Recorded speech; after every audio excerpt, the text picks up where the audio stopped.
மாநில அரசுகளே உழைப்பவர் எவரானாலும் மாத சம்பளம் 5000 ரூபாய் சட்டம் இயற்று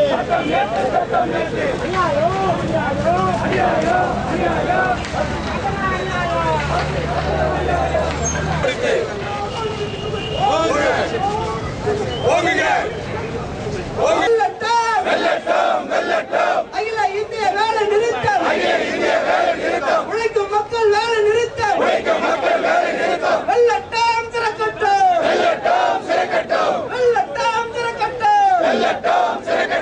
அகில இந்திய வேலை நிறுத்தம் மக்களுக்காக வேலை நிறுத்தம் நாடு தழுவிய வேலை நிறுத்தம் வெள்ளட்டம் மத்திய அரசு மாநில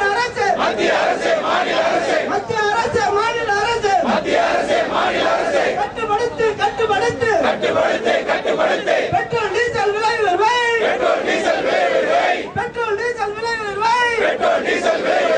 உடனடியாக கட்டுப்படுத்து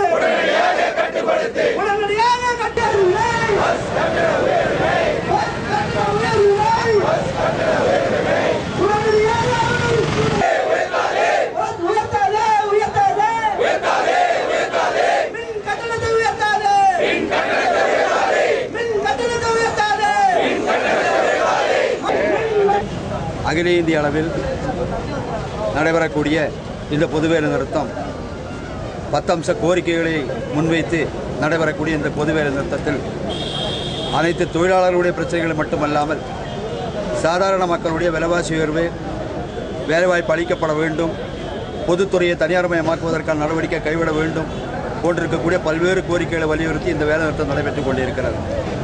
இந்த வேலைநிறுத்தத்துடைய சிறப்பு அம்சம் இதுவரையிலும் அனைத்து தொழிற்சங்கங்களும் ஒன்றுபடவில்லை என்ற நிலைமை மாறி இன்றைக்கு இந்தியாவில் இருக்கக்கூடிய INTUC, HMS, BMS உள்ளிட்ட LPF உள்ளிட்ட அனைத்து தொழிற்சங்கங்களும் ஒன்றிணைந்து நடத்தக்கூடிய ஒரு மிகப்பெரிய முதல் பொது வேலைநிறுத்தம் இதுதான்.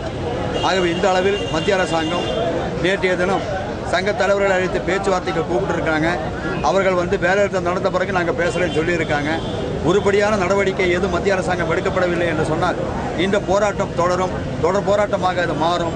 அந்த அளவிற்கான ஒரு வலுவை இந்திய தொழிலாளி வர்க்கம் பெறும் என்பதில் எந்த சந்தேகமும் இல்லை என்பதை தெரிவித்துக் கொள்கின்ற இந்த அனைத்து தொழிற்சங்கங்களும் சார்பாக நடைபெறுகின்ற இந்த பொதுவேலை நிறுத்தம் நாட்டு மக்கள் நலங்கருதி பாட்டாளி மக்களுக்காகவும் உழைக்கின்ற மக்களுக்காகவும் விஷம் போல் ஏறி வந்துகின்ற விலைவாசியை கட்டுப்படுத்த கோரியும் அமைப்பு சாராத திரட்டப்பட தொழிலாளருக்கு வாழ்முறை பெற்றுத் தருவதற்காகவும் மற்றும் வங்கி ஊழியர்கள், இன்சூரன்ஸ் போன்ற தொழிலாளர்கள் கிடைக்க வேண்டிய வங்கி ஊழியர்கள் போன்றவர்களுக்கெல்லாம் கிடைக்க வேண்டிய சலுகைகளை பெற்றுத் தருவதற்காகவும் இப்பேற்பட்ட அனைத்து சங்கங்களும் ஒருங்கிணைந்து ஒன்றுபடுகின்ற இந்த போராட்டம் வெற்றியடைய தொழிலாளர் முன்னேற்ற சங்கத்தின் சார்பாக என்னுடைய நன்றியை தெரிவித்துக் கொள்கின்றேன். நன்றி, வணக்கம்.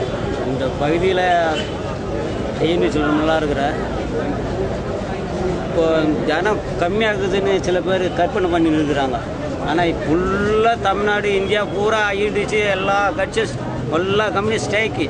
ஆனால் இந்த ஆட்சி கொலை, திருவிடு, பிற்பை கடிக்கிறது எல்லாம் உலகத்தில் அகில இந்திய அளவில் 11 மைய தொழிற்சங்கங்கள் நாடு தழுவிய அளவில் இன்றைக்கு 14வது அகில இந்திய பொது வேலை நிறுத்தத்தை நடத்தி கொண்டிருக்கிறோம். இந்தியா முழுக்க கோடிக்கணக்கான தொழிலாளர்கள் இந்த போராட்டத்திலே பங்கேற்றிருக்கிறார்கள். மத்திய அரசு விலை உயர்வை கட்டுப்படுத்த, பொது விநியோகத்தை பலப்படுத்த வேண்டும். உழைக்கும் மக்களுக்கான அமைப்பு சாரா தொழிலாளர்கள், கட்டுமான தொழிலாளர்கள், விவசாய தொழிலாளர்களுக்கு அனைத்தையும் தழுவிய சட்டம் இயற்ற வேண்டும். இது எல்லாவற்றுக்கும் மேலாக பொதுத்துறை நிறுவனங்களை இருக்கக்கூடாது. அந்நிய பன்னாட்டு முதலாளிகளுக்கு தரப்படுகிற சலுகைகளை வேலைவாய்ப்புடன் கூடிய சலுகைகளாக மாற்றப்பட வேண்டும் என்ற பல்வேறு கோரிக்கைகளை வைத்து இன்று நாடு தழுவிய பொது வேலை நிறுத்தம் நடக்கிறது. இந்த வேலை நிறுத்த போராட்டம் பல்வேறு மாநிலங்களிலே பந்தாகவும் மாறியிருக்கிறது. இந்த போராட்டத்திலே பங்கேற்றிருக்கிற அனைவரையும் வாழ்த்தி AISSTU சார்பாக அனைத்து தொழிற்சங்க இயக்கங்கள் சார்பாக நன்றியை தெரிவித்துக் கொள்கிறேன். 11 மத்திய தொழிற்சங்கங்கள் இணைந்து இன்று அகில இந்திய அளவிலே மிகப்பெரிய ஒரு போராட்டத்தை தொழிலாளி வர்க்கம் நடத்தி கொண்டிருக்கிறது. இதில் 10 கோடிக்கு மேற்பட்ட தொழிலாளர்கள் இன்று வேலை நிறுத்தத்திலே பங்கேற்றிருக்கிறார்கள். அதே போல இன்று கலர் வித்தியாசம் இல்லாமல் முதல் செங்கொடி மட்டும்தான் போராடியது. இன்று 3 கலர் போராடுகிறது, காவி கொடி போராடுகிறது, எல்பிஎஃப்னுடைய கருப்பு சிவப்பு கொடி போராடுகிறது. இப்போ கலர் வித்தியாசம் என்று அனைத்து கட்சி கொடிகளும் அனைத்து சங்க கொடிகளும் இன்று இணைந்து 10 கோடிக்கு மேற்பட்ட தொழிலாளர்கள் 10 அம்ச கோரிக்கைகளை வைத்து போராடுகிறார்கள். குறைந்தபட்சம் 10,000 ரூபாய் ஊதியம், கட்டுமானம், அமைப்புச்சாரா, ஆட்டோ தொழிலாளர் 40 கோடி பேருக்கு ஒரு நிதியம் ஏற்படுத்த வேண்டும் மத்திய அரசு என்பது உள்ளிட்ட கோரிக்கைகளை செயல்படுத்த கோரி மத்திய அரசையும் மாநில அரசையும் வற்புறுத்தி இந்த ஆர்ப்பாட்டம் போராட்டம் நடக்கிறது. இது வெல்வதற்கு ஏஐடியூசியின் சார்பாக அனைத்து ஆதரவையும் நல்கியிருக்கிறோம். அந்த அடிப்படையில் இந்த தொழிலாளி வர்க்கம் மீண்டும் கிளர்ந்து எழும் என்பதை தெரிவித்துக் கொள்கிறேன்.